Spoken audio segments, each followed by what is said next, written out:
Hi guys, welcome to another episode of Undervalue Centonomy Campus Edition. My name is Esther. And I'm Mike. And today we are going to talk about how to price your product. So we went to University of Nairobi, Kabete. I think it was like 2 weeks ago. Yeah, like 2 weeks ago on a Saturday. And there was like an exhibition area. So there's a lady who was selling very nice earrings, jewelry, just jewelry, and they're handmade. You know those African kind of vibe earrings and necklaces. They were very, very nice. So at first I didn't want to ask about the price because I thought the earrings would be like around 300, 400. So I kept telling Mike, Niulize. Yeah, because I was just like, they'll be very expensive. Because they were really good. Actually, they were really nice. Even I have to admit, they were really nice. Yeah, and it's not the kind that you see everywhere. The streets, yeah. So until I decided to ask, I was like, if I ask, if it's expensive, it's okay. I'll just buy another day. I'll just pick the contacts, and that's it. So when I asked, the earrings that I thought would be like around 300, 400 were 100 100 bob. Like I was really shocked because I turned to Mike and then I was like, okay, they're just 100 bob. 100 bob. Like we couldn't believe it. That's so nice. And I even asked her, like, I think you're underpricing your products, because I just like, no way. Because even the necklaces that I thought would be like around 700, they were 150. What? They were 150 and it's literally handmade. So we're just like, why do you underprice your products? She said that she just started selling, I think she said in August or around September, yeah? And she sells in the school, and around school people sell other earrings for around the same price, 100, 150. But then I asked her, your earrings and your jewelry like literally stand out. They're not the normal basic earrings that you get anywhere. So that's why we wanted to tackle this topic today. So I'm going to ask Mike, how do you make sure you don't underprice your product? Okay, thank you, Esther, for that. Actually, now, if you're in business, regardless of the product or the service, whatever you charge your client or your customer will directly affect your business.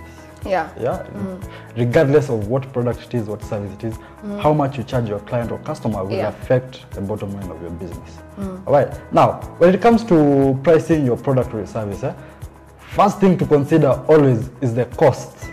The cost it has taken for you to produce that product or that service. Now, when it comes to cost, there is labor, there's also material, and other overhead costs, you know, like things like if it's a shop, you know, you have to put like rent, like licenses and all these other things. So there are those costs that you should consider. Now, you should always price above the cost. Now, another cost that people don't add is the cost of profit.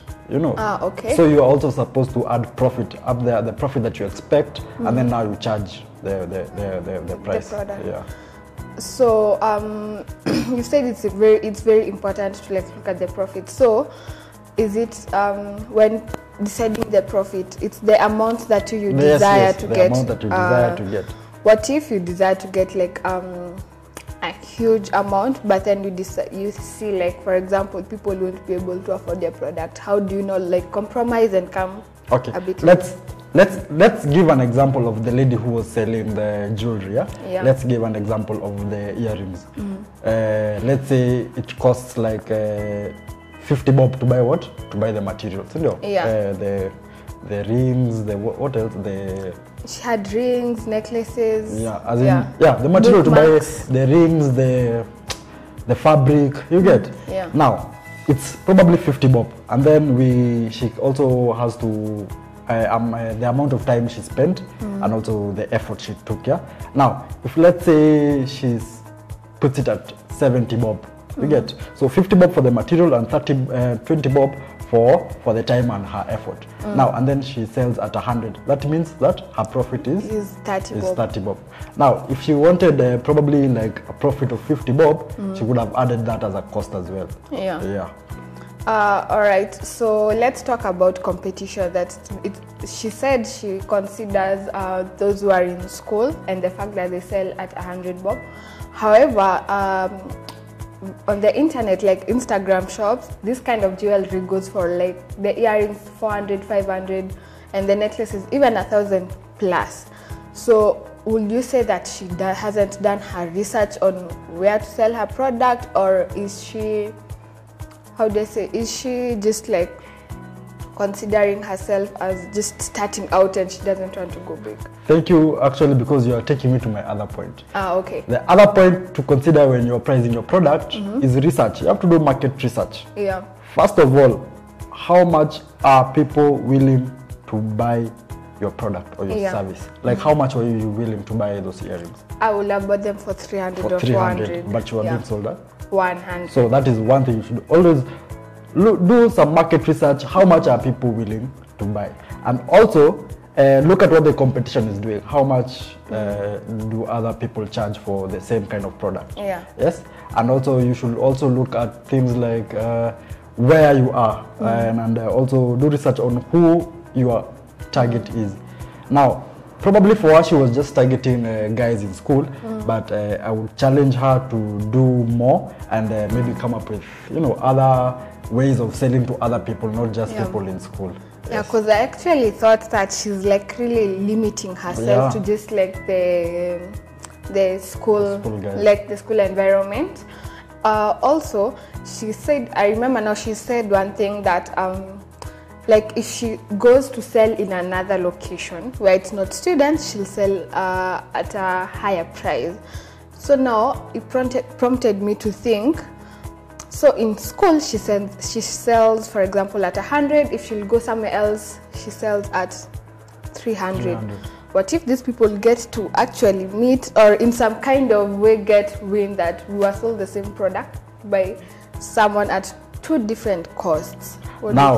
Now that brings again the issue of trust. Yeah. If a client or a customer finds out that you're selling something the same product at a different price because it is somewhere else, they might not trust you so much. Yeah. So if it's always good to do your market research and see what people are willing to pay.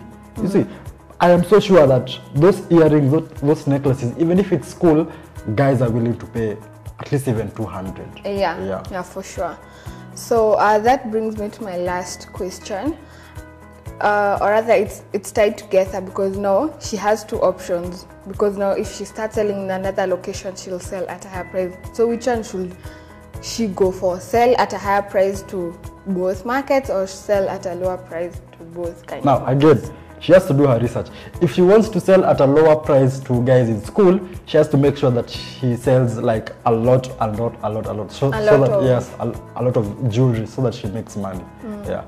So if she can sell to like triple the people in school than the other guys out there, then it's good. But if she can't do that, then she should come up with a best price for her product. Alright, so guys, that's it today. You can tell us your views down below on, like, if you're in business or you're starting out, what factors have you considered to price your product, and I'm sure other people will be happy like to go through your comments. And don't forget to like, comment, share and subscribe. Have a good day, guys.